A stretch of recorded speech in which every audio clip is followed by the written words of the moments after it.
ejercicio en cuanto a la clase que hoy es, y espero que sea de su agrado. Pues dando inicio o dando continuidad a lo que corresponde a los signos y síntomas generales como inicio a la semiología médica, no deben de olvidar que quien no sabe lo que busca, pues no entiende lo que encuentra, ¿no? Y muchas veces, ya sea en las aulas o en el ejercicio profesional, a veces nos enfrentamos a signos y síntomas que a veces no entendemos, y no es porque que sean nuevos, ¿no? Sino es que en algún momento de nuestra práctica clínica, o bueno, en algún momento del pregrado, pues no nos hemos familiarizado lo suficientemente con la terminología o con los hallazgos que en algún momento se nos han explicado. Entonces espero que en esta ocasión estos signos y síntomas cardinales pues son de vital importancia para que ustedes cuando aborden al paciente pues lo tengan muy en cuenta y las circunstancias en las que deben evaluar, ¿no? Bueno, esta imagen que les estoy mostrando acota a la anterior, ¿no?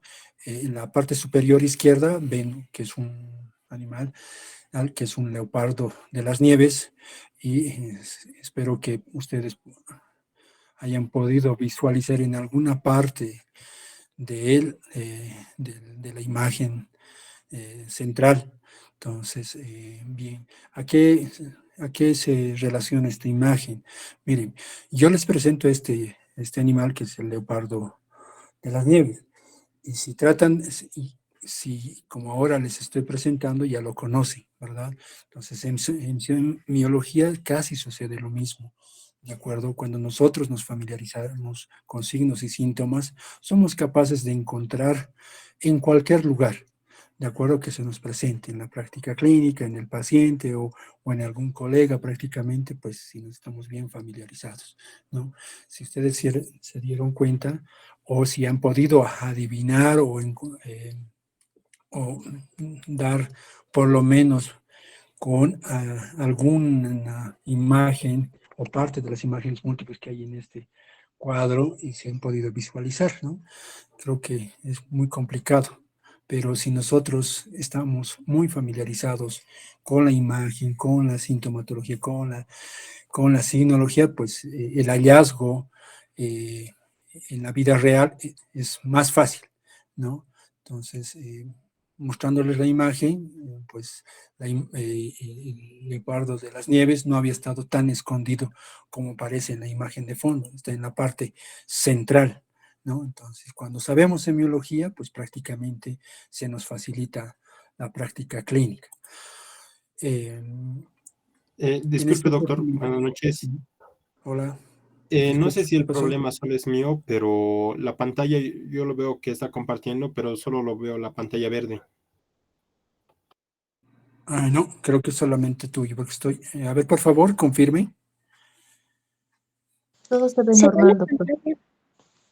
Ah, ya, entonces seguramente Todo es se ve error normal. de... Ya, seguramente es error de red. Ya, entonces continuaremos.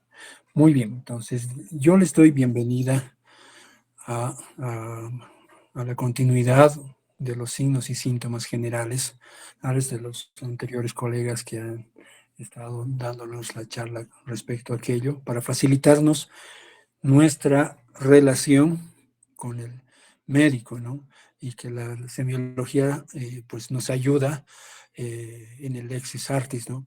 Parte de los signos y síntomas en el lenguaje médico, pues lo traducimos digamos, de lo que el paciente nos refiere, pero al vocabulario médico.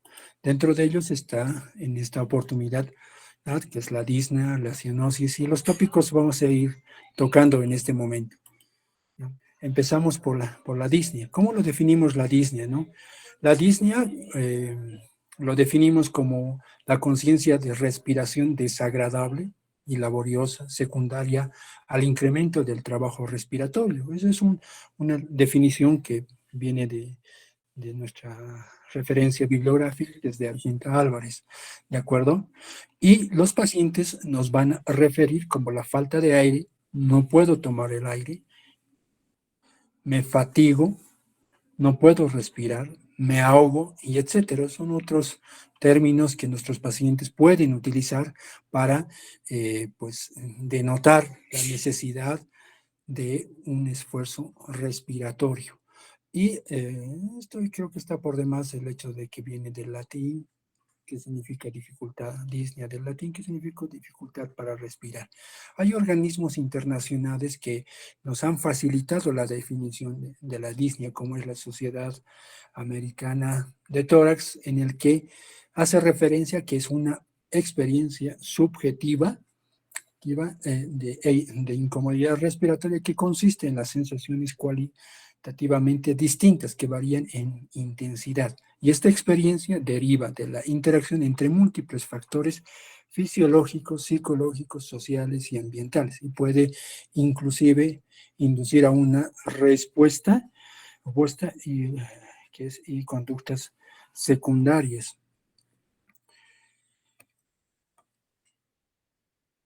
¿Me escuchan, verdad? ¿Todo bien?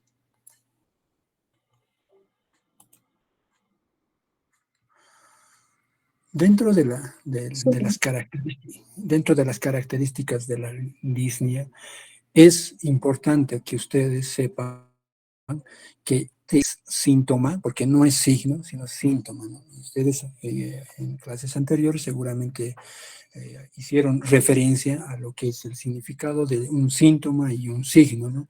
Y la disnea es un síntoma subjetivo, ¿no? Y que dependiendo de los pacientes y de las patologías prácticamente pues se los puede catalogar en grados o en evaluaciones de acuerdo a escalas, ¿no? Actualmente reconocidas.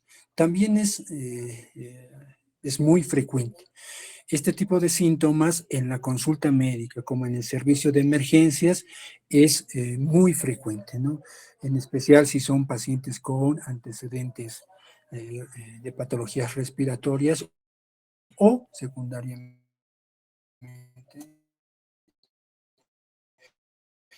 en pacientes al grado de ejercicio. Obviamente en situaciones de ejercicio donde se amerita, digamos, mayor esfuerzo físico, se puede presentar una falta de aire, pero no va relacionado con el término de disnea, sino que la dificultad respiratoria que el paciente pueda tener siempre va relacionado a una afección tanto del sistema respiratorio o del sistema cardiovascular. Es una queja, como les decía, frecuente en las personas con problemas tanto cardíacos y pulmonares. Es una causa muy frecuente en las visitas en las salas de emergencias y inclusive representa entre 3 a 4 millones de visitas al año. Su prevalencia, les estoy mostrando en la parte inferior derecha, entre 9 a 13% de la comunidad y aumenta hasta un 37% en los pacientes adultos.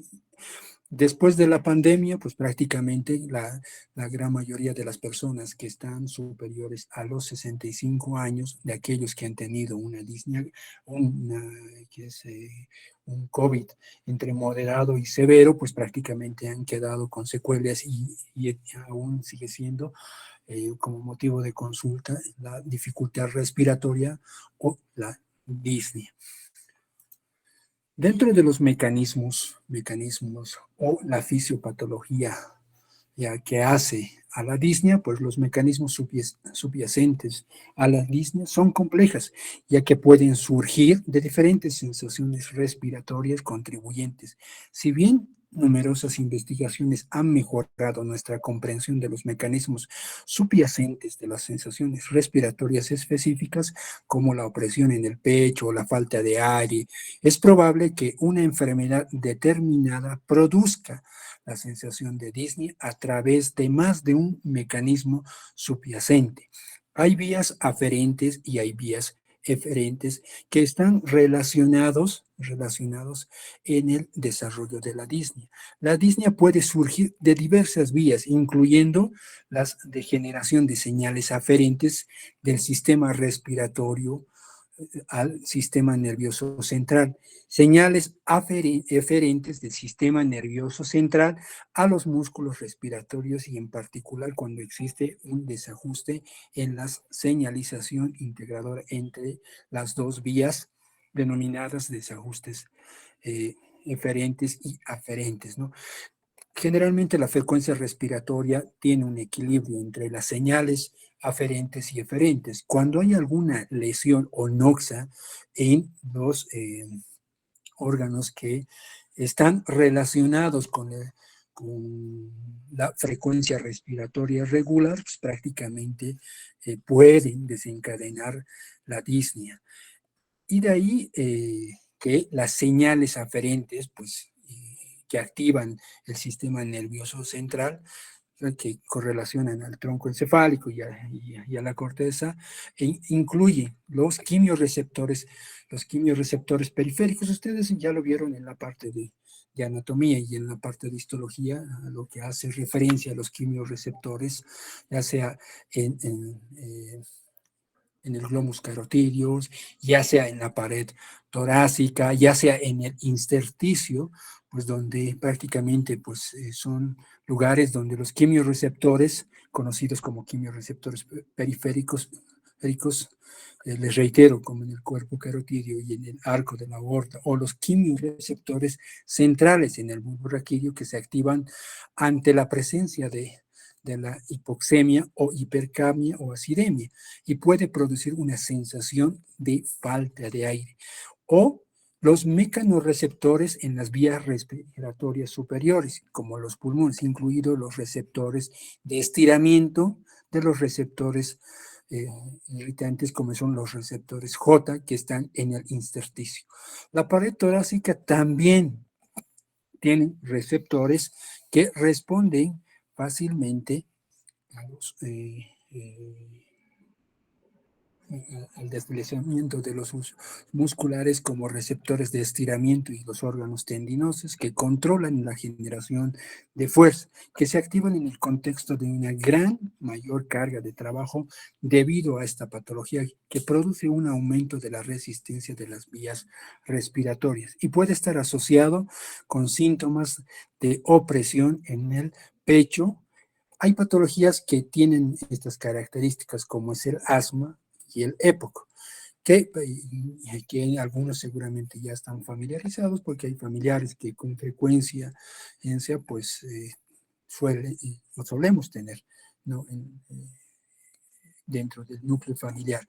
O también puede estar relacionado con la disminución de la distensibilidad pulmonar o la pared torácica. Otras señales aferentes que se desencadenan disnea dentro del sistema respiratorio puede surgir de las respuestas de los receptores vasculares pulmonares a los cambios de presión arterial y pulmonar. El músculo esquelético que se puede generar también señales aferentes de disnea hacia el sistema nervioso central. Las señales eferentes ya se envían desde la corteza cerebral, ¿ya? Desde la corteza motora y el tronco encefálico a los músculos respiratorios. Y también se transmiten por descarga corolaria a la corteza sensorial. Se cree que ya subyacen a las sensaciones del esfuerzo respiratorio y posiblemente contribuyen a la sensación de falta de aire, y especialmente en respuesta a una mayor carga ventilatoria en una enfermedad como es el ejemplo de la enfermedad obstructiva crónica. Además, el miedo y la ansiedad son otros factores que pueden también en situaciones no relacionados con el aparato respiratorio o con el aparato cardiovascular pueden generar situaciones de disneas que en el contexto psiquiátrico pues no tiene nada de relación con alguna alteración en el sistema respiratorio o en el sistema cardiovascular. Hay varios mecanismos por los cuales se puede generar disnea. ¿de acuerdo? Y muchas enfermedades que comparten esos mecanismos, ¿no? Uno de esos mecanismos es el aumento del requerimiento ventilatorio dentro de las patologías que con por lo general se relacionan con este mecanismo, pues es la embolia pulmonar, la acidosis, ¿no? Como la anemia también está dentro de estas patologías que puede aumentar el requerimiento ventilatorio.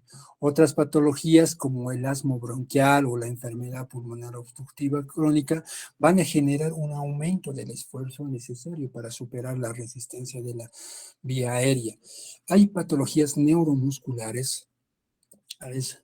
Como lo que sucedió hace pues, la época de la epidemia de la poliomelitis, pues, prácticamente, pues, como lo ven en la imagen, pues se requerían asistencia mecánica para que los afectados con la poliomelitis pudieran por lo menos sobrevivir durante un lapso de tiempo, ¿de acuerdo?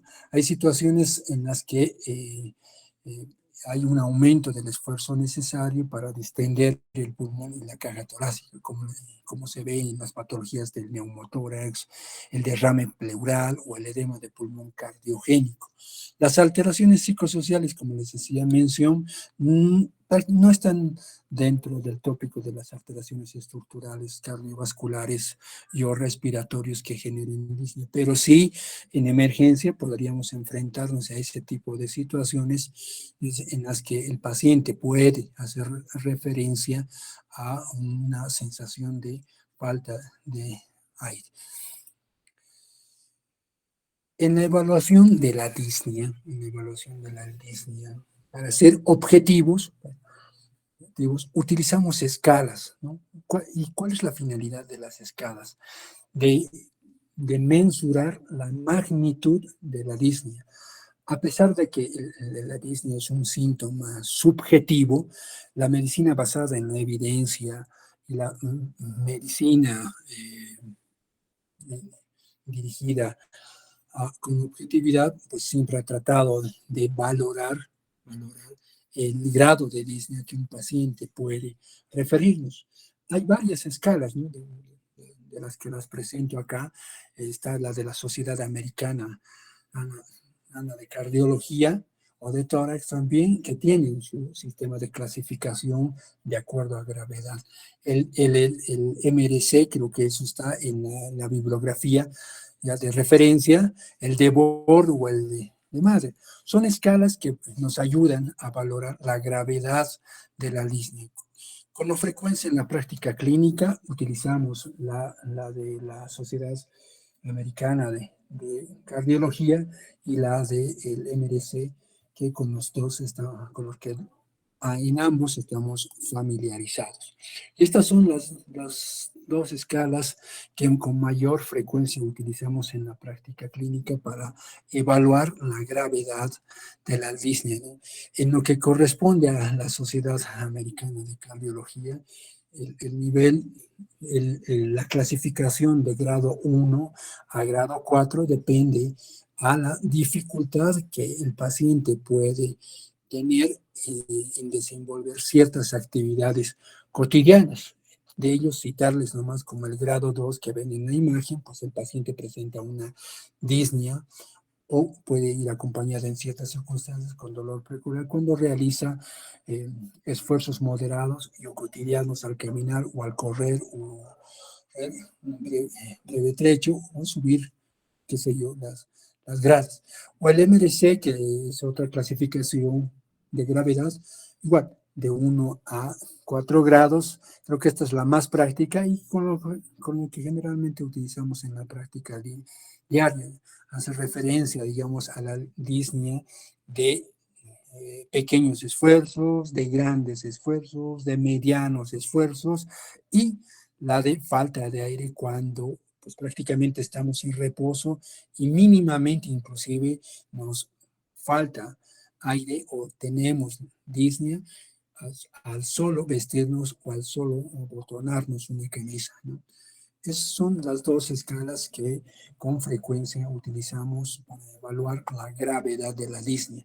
Y es parte de la redacción de la historia de la enfermedad actual. Si el paciente refiere que tiene la sensación de falta de aire, sensación de ahogo, que para nosotros es disnea, pues prácticamente la evaluación a este paciente, pues debemos poner el grado del disnea, ¿no? Si el paciente nos hace referencia a que con tan solo caminar en terreno plano, unas 2 o 3 cuadras, tiene dificultad respiratoria, pues debemos hacer constar en la redacción de la historia de enfermedad actual, indicando que el paciente presenta disnea de grado 2, prácticamente haciendo mención de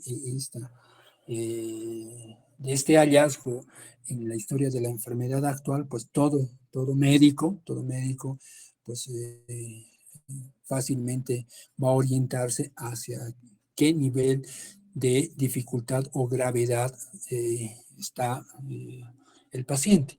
Hay otras escalas como la escala de Borg, que es como la escala visual del dolor, pero no es de uso frecuente y en muchas circunstancias pues dificulta en vez de ayudar. Y la más práctica son las dos que las mencioné, que son de la Sociedad Americana de Cardiología y la de la MRC, que es más práctico utilizar.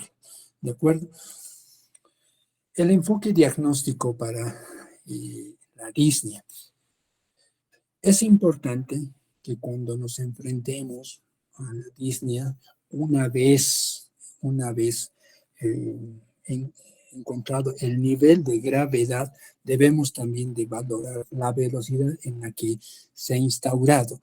No es lo mismo una disnea de pocas horas de evolución a disnea de semanas de evolución, porque hay patologías muy diferentes en ambos contextos.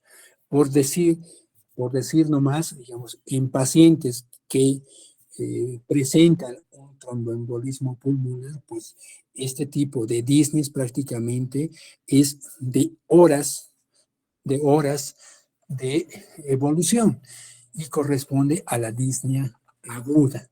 Y en comparación a aquellos pacientes que tienen patologías crónicas, como son la enfermedad pulmonar obstructiva crónica, nos van a referir un disnea de mayor data, más de 2 semanas de evolución, y obviamente, pues con los años, el nivel de gravedad o la magnitud de la disnea, pues evoluciona. Si en un principio eh, era leve, era, qué sé yo, a las 2, 3 cuadras, pues podía ya desplazarse de esa distancia sin dificultad. Con el tiempo, pues el paciente pues, va a subir con mucha más dificultad o las superficies planas, las gradas, pues va a desplazarse con mayor dificultad dependiendo al compromiso estructural que tenga en el aparato respiratorio. Y de acuerdo a la situación en la que se el proceso de abordaje de la disnea, no es lo mismo una disnea de esfuerzo que una disnea de reposo. Si ven las patologías que conciernen a cada tópico, ¿de acuerdo? La disnea de reposo, por ejemplo, en el edema agudo de pulmón, prácticamente ese paciente, pues le es difícil desplazarse en lo mínimo en comparación a aquellos pacientes con disnea de esfuerzo pueden ser en aquellas situaciones clínicas en que puede haber anemia, obesidad o ascitis, que les dificultan la marcha o el desplazamiento o los cambios de posición que pudieran tener estos pacientes. Si se dan cuenta, en una primera instancia, pues valoramos el nivel de disnea de acuerdo a la gravedad, ¿no? Y luego hacemos o tomamos en cuenta si es agudo o es crónico. Después, si está relacionado con el esfuerzo o no está relacionado con el esfuerzo o tiene que ver con el reposo. ¿Listo? Entonces, continuando, durante la anamnesis es importante que nosotros cuestionemos al paciente en cómo comenzó, en cómo evolucionó, con, con qué frecuencia aparece y en qué momento. ¿No? Y ese tipo de cuestionarios prácticamente nos va a ayudar a correlacionar con el grado o la magnitud de la disnea, ¿no? La relación si está con la presencia de reposo o con la de esfuerzo, si es agudo o es cuál es su intensidad y su causalidad. ¿Qué pasa?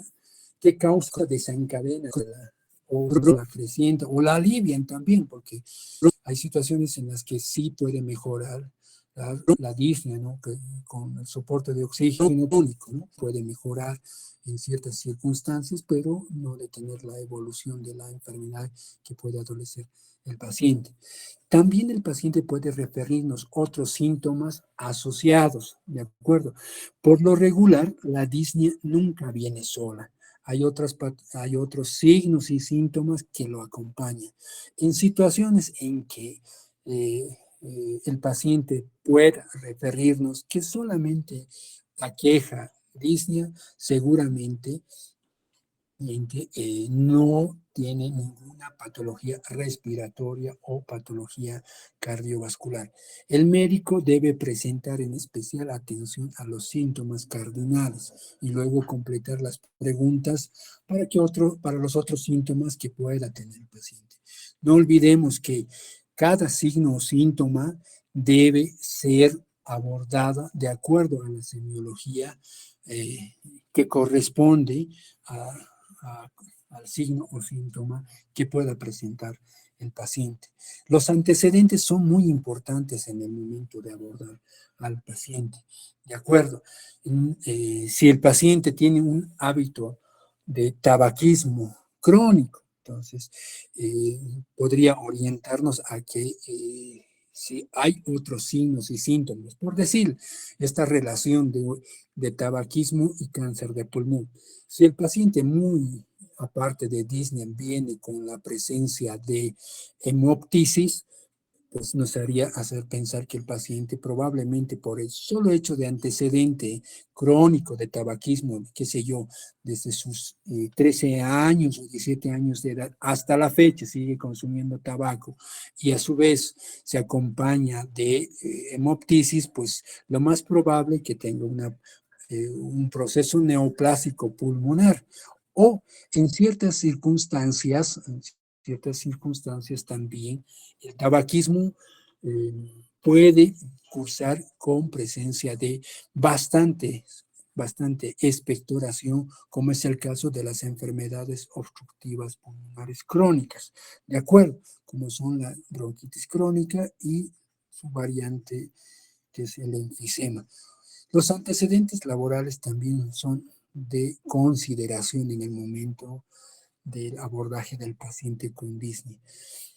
Todos los pacientes que tienen, qué sé yo, antecedente de, de actividad laboral interior mínima, van a estar relacionados con cierto tipo de neumoconiosis. Hay fábricas también o textilerías que por larga data de sus empleados en estas fábricas, pues pueden desarrollar patologías conocidas como neumoconiosis, que pueden generar o a futuro desarrollar una neumonitis intersticial y ser una causa de disnea, pero a largo plazo.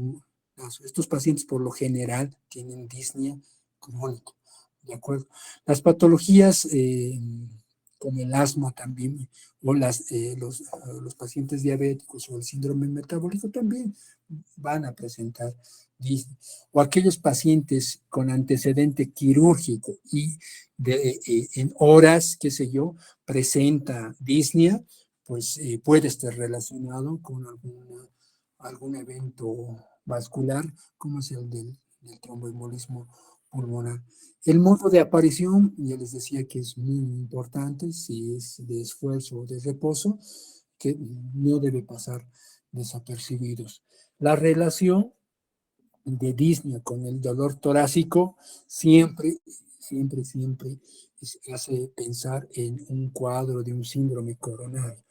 Valga decir que está relacionado probablemente con un cuadro agudo pero cardiovascular.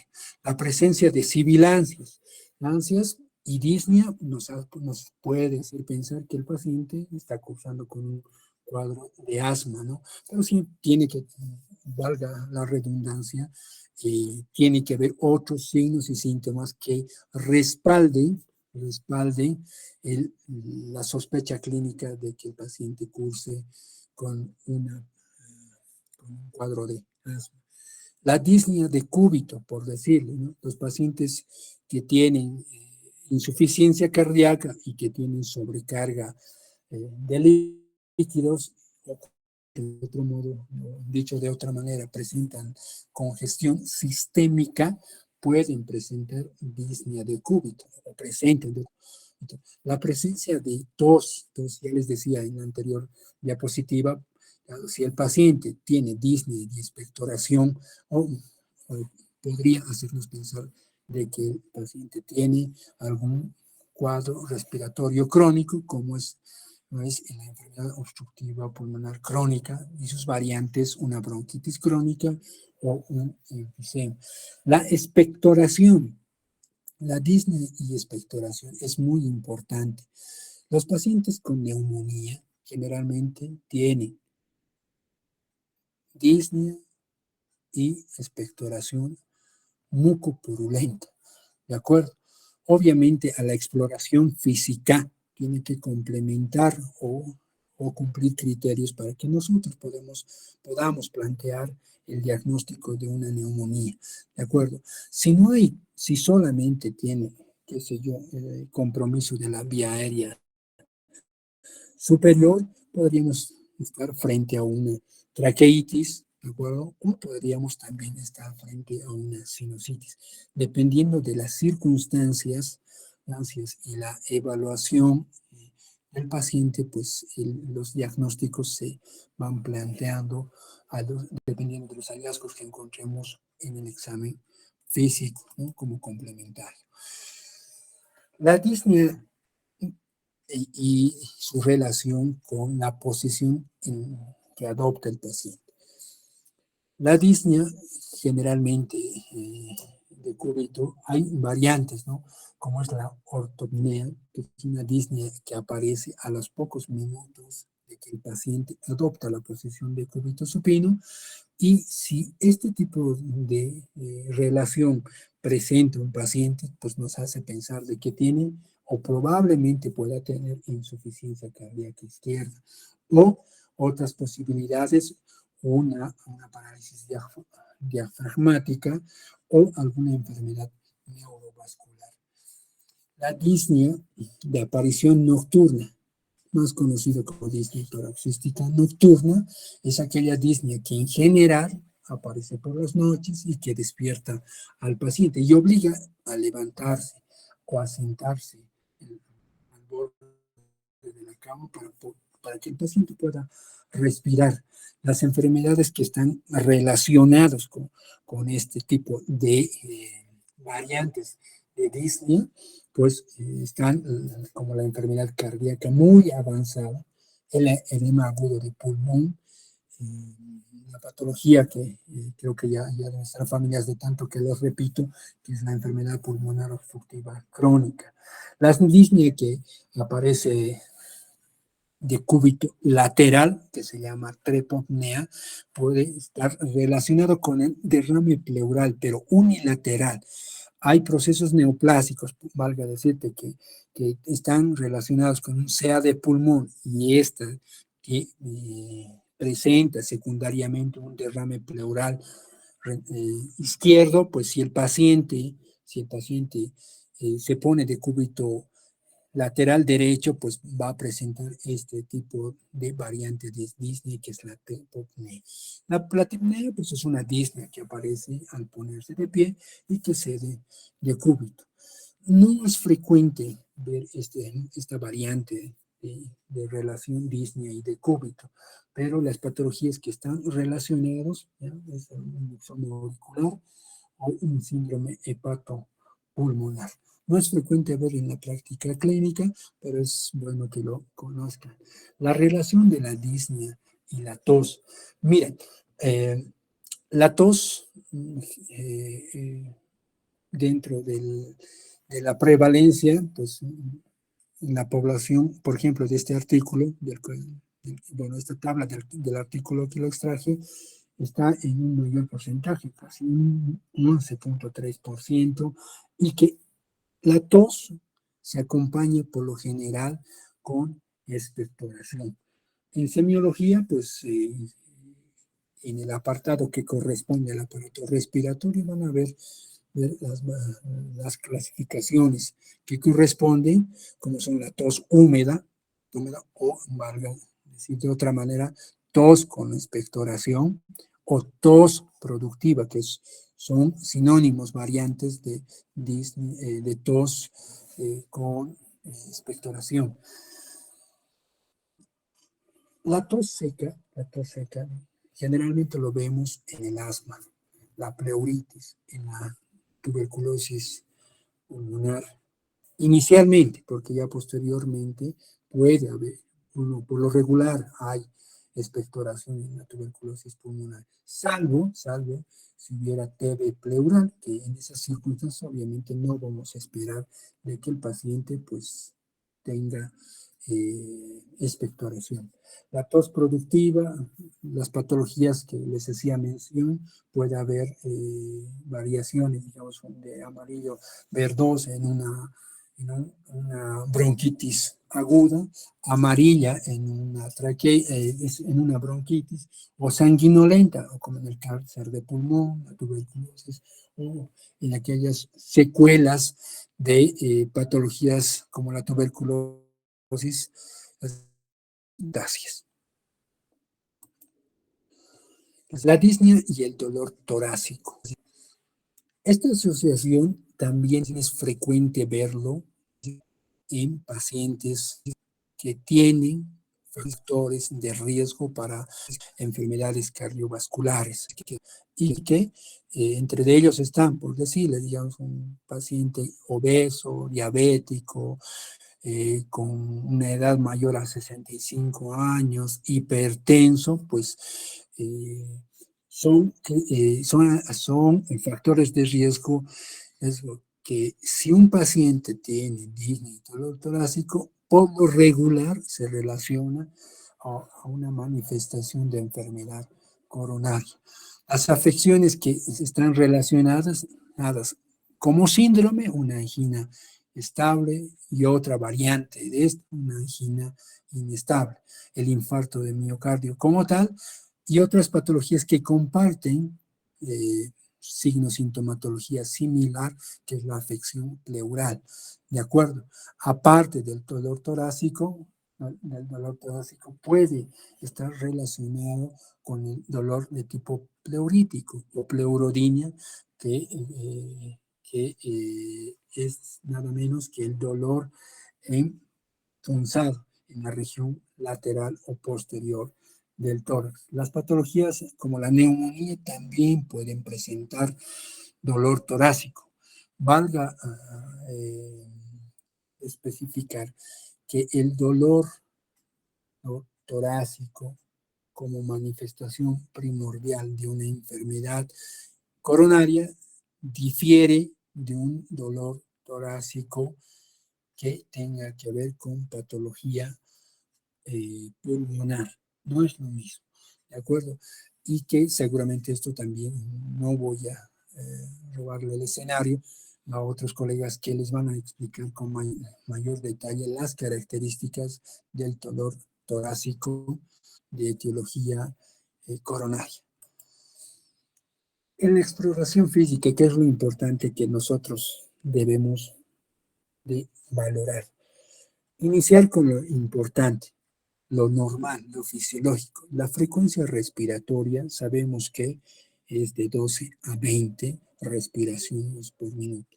Una alteración en la frecuencia respiratoria mayor a 25 se conoce como taquipnia. Una disminución de la frecuencia respiratoria por debajo de 2 respiraciones por minuto se conoce como bradipnia. Las alteraciones en la profundidad, ¿verdad? Sí, ¿verdad? Como es el caso, hay situaciones clínicas en las que el paciente puede presentar respiración superficial, entonces a esto se relaciona con la hipopnea. Aquellos pacientes que tienen respiraciones profundas, prácticamente a partir de ahora, pues lo vamos a conocer con el término de batipnia. Ciertas patologías en el examen físico pueden compartir también hallazgos similares o asociadas a otros signos o síntomas durante la exploración clínica. ¿De acuerdo? Aparte de las alteraciones en la frecuencia respiratoria, la disnea de origen cardíaco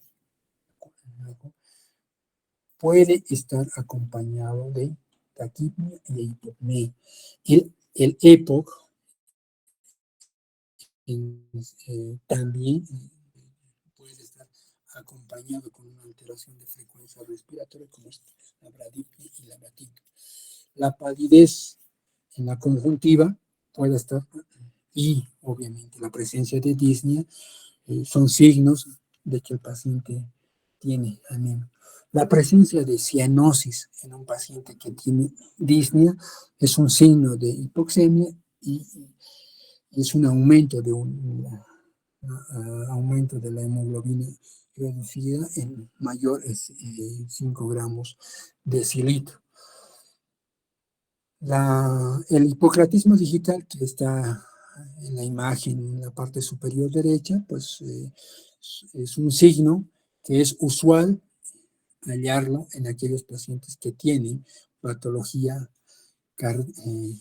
tanto respiratorio como cardíaco. Dentro de las probabilidades de que este tipo de hallazgos en el examen físico de hipocratismo digital o acropaquia, que es otro sinónimo, ¿no?, del hipocratismo digital, ¿no?, se puede ver con frecuencia en patologías pulmonares, casi en un 75-80% en aquellos pacientes que tienen bronquiectasias, pacientes que tienen patologías neoplásicas como el carcinoma broncogénico. En aquellas patologías cardíacas, destacar la endocarditis aguda o digestivas, entre las digestivas destacar la cirrosis, ¿no? Con frecuencia se ve que la acropaquia en pacientes con cirrosis pueden presentar acropaquia o dedos en palillos de tambor, que es otro sinónimo también del hipocratismo digital. En muy raras ocasiones, en situaciones de hipertiroidismo o hemoglobinopatías, los pacientes pueden presentar acropaquia. El otro signo que debemos de abordar es la cianosis. La cianosis, al igual que la disnea, es un signo semiológico muy frecuente en la consulta externa como en la consulta, como en los servicios de urgencia. ¿De acuerdo? Y lo definimos como un cambio de coloración azulada en la piel o en las membranas mucosas. La imagen superior, ¿no?, donde yo creo que advierten con facilidad ustedes que los labios, fisiológicamente los labios son rosados, y en la imagen de la parte superior están viendo que cumple ese criterio de una coloración azulado tanto en labios como en la lengua. Y otra región que es factible a valorar también son los distales, tanto de manos como pies, y por lo regular de pies. Los cambios de coloración, como lo ven en la parte inferior, en la imagen de la parte inferior, donde hay cambios de coloración y se nota, ¿no? Y cumple ese criterio de coloración azulada de la piel, que a partir de ahora ustedes lo van a conocer como cianosis, ¿no? Ahora, dentro de la clasificación, todo signo o síntoma siempre tiene su clasificación, ¿de acuerdo? Y la clasificación, pues, de acuerdo a la severidad, pues hay cianosis central, y hay cianosis periférica y hay cianosis mixta. La cianosis central, hacemos referencia a cianosis central cuando nosotros encontramos cambios de coloración azulada en la piel, tanto en labios, mucosa oral, lengua y en la parte del párpado tarsal. ¿De acuerdo? Entonces, a eso hacemos referencia de cianosis central. Y cianosis periférica, ¿eh? A la presencia o a los cambios de coloración en el extremo distal, como son las falanges distales, ¿no? Generalmente cuando encontramos esa coloración, pues se lo conoce como cianosis distal. Ahora, dentro de la fisiopatología de la cianosis, de todo lo que les comentaba, la cianosis, la disnea, generalmente se ven relacionados por la hipoxemia. La hemoglobina, ustedes saben que es la encargada, es la proteína encargada de distribuir el oxígeno, ¿de acuerdo? Hay circunstancias en las que puede ser la estructura como tal de la hemoglobina puede ser alterada, como es en las situaciones de la alcalosis o en patologías respiratorias o en situaciones de acidosis. Entonces puede modificarse la oxigenación de la hemoglobina, ¿de acuerdo? La curva de disociación que vemos en la parte inferior derecha, lo veíamos con frecuencia esto en el capítulo de fisiología respiratoria, donde si la curva de disociación de la hemoglobina estaba más a la derecha, pues prácticamente la hemoglobina tenía la capacidad de ceder el oxígeno. En cambio, si la curva de disociación del oxígeno estaba hacia la izquierda, era imposible de que la hemoglobina pudiera ceder moléculas de oxígeno en el tejido periférico. Otro capítulo importante es el edema pulmonar, el edema es un signo, no es un síntoma, ¿no? Sino un signo y que vulgarmente la población lo conoce como retención de líquidos o hinchazón en nuestro lenguaje corriente. A partir de hoy, pues cualquier hinchazón en las extremidades, ya sea superiores o inferiores, pues lo vamos a denominar edema. ¿De acuerdo? Y eso hace relación a un exceso de líquido en el espacio intersticial, ¿verdad? Que condiciona a una tumefacción hística. ¿Suele ser postural? Sí. Se observa especialmente alrededor de los tobillos, es con frecuencia. Con frecuencia inicialmente se presenta en la región de los tobillos y sobre la región sacra siempre y cuando el paciente cambie de bipedestación a decúbito supino o decúbito prono, o en decúbito lateral, pues el paciente puede presentar edema en la región sacra. Para hacer referencia a lo que es edema, ustedes saben por fisiología que casi el 60% de nuestro cuerpo pues está distribuido en compartimentos, ¿no? Y el líquido intracelular tiene el 40% en relación al agua corporal total, el líquido intersticial que corresponde al 15%, ¿no? Esta distribución en los diferentes compartimentos entonces, están en equilibrio, pero hay ciertas noxias o patologías que pueden alterar este equilibrio. Y este equilibrio, ustedes saben también por fisiología, que hay fuerzas que mantienen en el compartimiento intravascular, en el compartimiento intersticial y en el compartimiento intracelular. El edema extracelular se produce cuando se acumula en exceso líquidos en el espacio extracelular. ¿Qué espacios extracelulares? Hago referencia al espacio intersticial. ¿De acuerdo? Y hay dos causas que están relacionados con el edema extracelular. La fuga anormal de líquidos del plasma hacia el espacio intersticial a través de los capilares.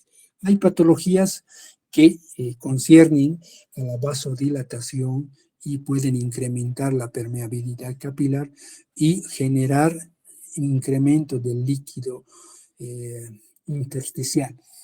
Dos, la imposibilidad del sistema linfático de devolver el líquido a la sangre desde el intersticio, lo que a menudo se conoce como linfa. Edema. La fisiopatología del edema, pues se lo debemos a este gran autor, a Ernesto Starling, que por allá, por los años 80, pues prácticamente nos ha dado las directrices de la fisiopatología del edema. Y él nos decía que para que los líquidos de nuestro organismo estén en equilibrio en los diferentes compartimentos, hay fuerzas que se oponen y hay fuerzas que permiten el paso de líquidos a través de una membrana semipermeable.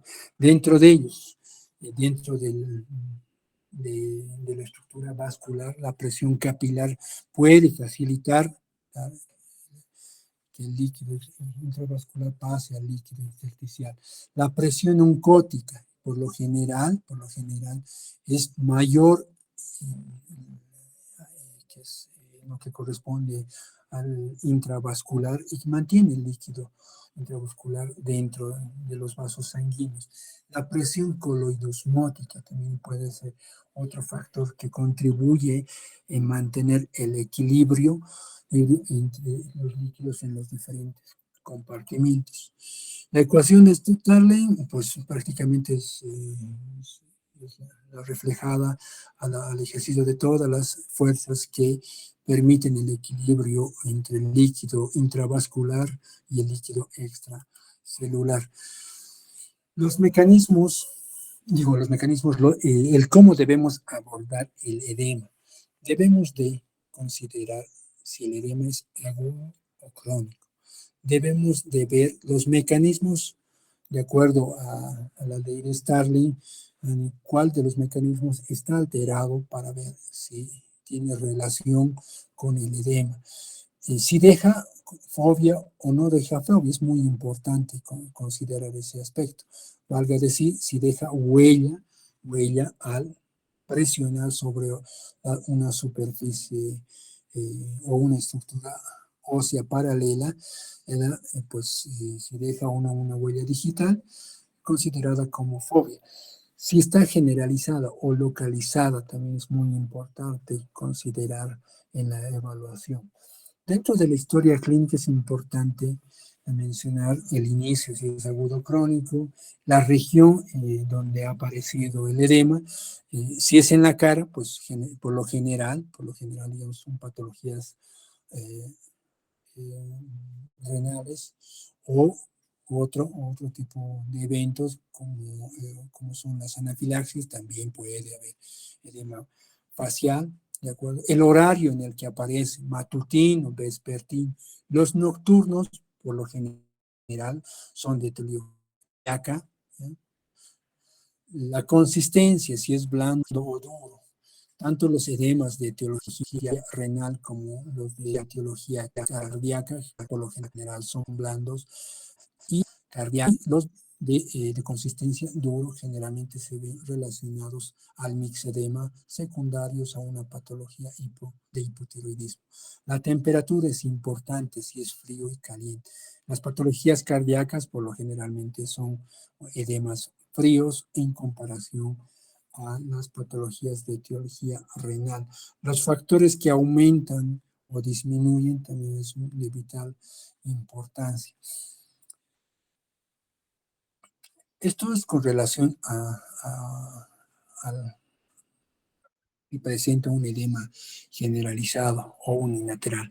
Las imágenes que les comparto, digamos, la paciente que está en imagen, pues presenta un edema generalizado y, bueno, que lo conocemos como anasarca, ¿no? Es un edema que compromete tanto las extremidades como la parte proximal, a tanto tórax como abdomen y otras estructuras blandas. ¿El edema se puede graduar? Sí, se puede.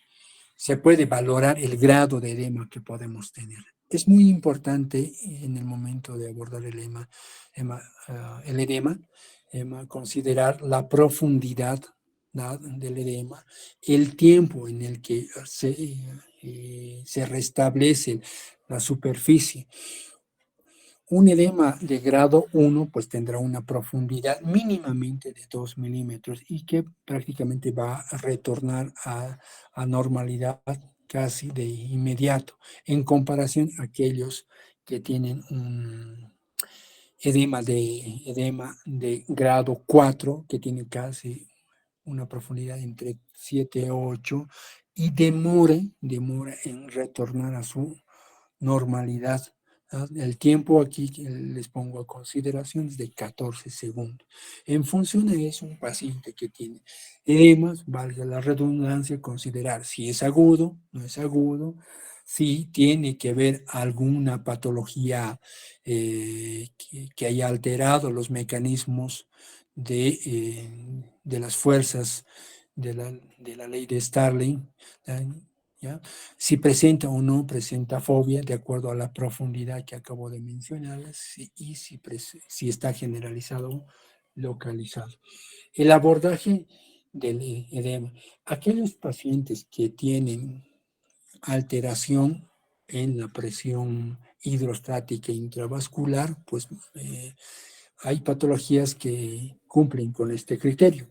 Generalmente los que tienen falla renal, ¿tal? O una enfermedad renal crónica pueden presentar un aumento hidrostático que va a condicionar a que el paciente pueda presentar un edema. Una hipertensión pulmonar también puede estar dentro de esta alteración de los mecanismos que produce el edema. La disminución de la presión oncótica puede condicionar a que el paciente presente edema.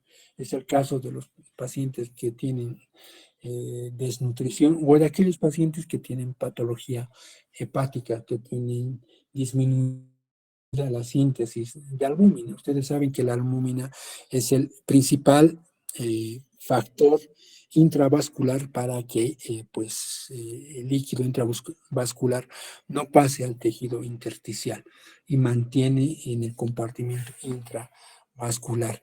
En las patologías hepáticas, por lo general, se ve reducida la síntesis de la albúmina. La permeabilidad capilar. Esto es frecuente ver. Todo paciente con sepsis, por lo general, tiene esta alteración de la permeabilidad capilar. Por tanto, ya sea por la presencia de citocinas que median el aumento de la permeabilidad capilar, pues va a estar disminuido el líquido intravascular y esto obviamente va a condicionar a que el paciente también esté hipotenso o esté en estado de shock. Las patologías linfáticas, no está por demás mencionarles. Las patologías tiroideas también, como es el caso del hipotiroidismo, y es ejemplo de los edemas duros que no dejan fobia, por lo general están relacionados con el hipotiroidismo. Esto es redundar. De este flujograma que ven ustedes, ¿qué debemos destacar? Si es generalizado o localizado. Las patologías que pueden estar relacionados con edemas generalizados. Si es bilateral, generalmente hacemos referencia de que el edema corresponde probablemente a una patología cardíaca o una lesión renal aguda. Si es bilateral y la instauración es muy prolongada, puede estar presente en aquellos pacientes que tienen la cirrosis hepática o patología hepática como tal. Si es unilateral, si es agudo, podemos hacer referencia al tromboembolismo venoso, y si es crónico, por lo general a la insuficiencia venosa crónica. ¿De acuerdo? Ahora, si hay edemas localizados, qué sé yo, en la cara, en la región periorbitaria, pues en estos casos hacemos referencia al síndrome nefrótico o en situaciones de anafilaxia o hipotiroidismo. En resumen, la causa común de edema, pregunta de examen unilateral agudo, es trombosis venosa profunda. Otra, unilateral crónica, insuficiencia venosa. Bilateral crónico, insuficiencia venosa. Bilateral agudo. Puede variar en ciertas circunstancias. En situaciones clínicas, como en la insuficiencia cardíaca, la fracción de eyección por lo general, el gasto cardíaco inclusive suele estar incrementado y la fracción de eyección disminuida cuando hay compromiso estructural, cardíaco, estructural que puede llevarnos a desarrollar edema. Y estos edemas obviamente es en sentido retrógrado. La falla cardíaca siempre se condiciona un estado de edema en sentido retrógrado. La presentación clínica en situaciones de insuficiencia cardíaca suele tener un cuadro congestivo, puede haber ingurgitación yugular, puede haber disnea, puede haber dolor torácico, la presencia de C3, en el abdomen suele haber una hepatomegalia producto de la congestión sistémica, en los miembros inferiores el edema puede ser bilateral, el peso puede estar incrementado de, en más de 3 o 4 kilos. Ya en la presentación clínica suele también estar comprometido órganos vitales, ¿sabes? Suele haber datos de bajo débito cerebral, como son mareo, síncope, confusión y fatiga. Puede haber reacciones neurovegetativas, de acuerdo, como aquellos que se puede ver, digamos, la presencia de taquicardia, diaforesis y desplazamientos. ¿Cómo es el edema en la insuficiencia cardíaca? Por lo regular es de inicio gradual, progresivo, de predominio vespertino, además un edema frío, y el edema suele disminuir al acostarse, ¿no? Y distribuirse a otros lugares de climas, por lo general en las áreas del tronco. Espero que la charla les haya sido de su aprovechamiento y que haya ayudado a pues disipar algunas dudas que ustedes tienen en algún momento. Los signos y síntomas que acabo de hacerlos mención nunca van solas, nunca van solas. En semiología y varios de las patologías con las que a futuro ustedes se van a relacionar siempre están asociados a otros signos y síntomas. Y dependiendo de las patologías que tenga el paciente, pues hay signos y síntomas que van a formar un patrón propio de algunas patologías. Entonces, con esto doy terminado la charla de hoy. Espero que en otra próxima oportunidad nos veamos de manera presencial y no de manera virtual, porque sé que de manera virtual no se aprovecha al máximo como cuando tenemos o estamos de manera presencial. Tengan buenas noches y hasta una nueva oportunidad. Hasta luego, doctor. Buenas noches. Hasta luego, doctor.